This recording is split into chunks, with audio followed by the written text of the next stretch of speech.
Bientôt le retour des vieux diesels dans l'Eurométropole. La ZFE, zone à faible émission, vient d'être supprimée par le Sénat après l'Assemblée. Elle avait fait polémique à cause de l'interdiction des véhicules polluants à partir de 2022 à Strasbourg.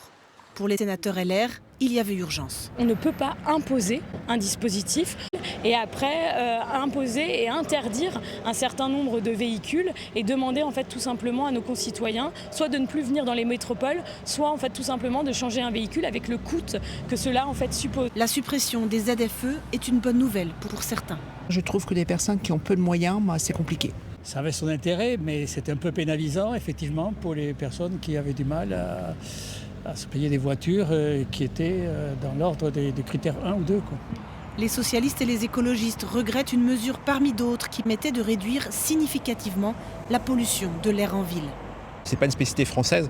Dans de nombreux pays, en Italie, en Allemagne, il y a ces ZFE, ces zones à trafic limité qui existent. Et c'était un levier pour améliorer la qualité de l'air et qui permettait de contribuer à la réduction des 40 000 décès par an liés à la qualité de l'air. Nous allons, avec le groupe socialiste à l'Assemblée nationale, saisir le Conseil constitutionnel.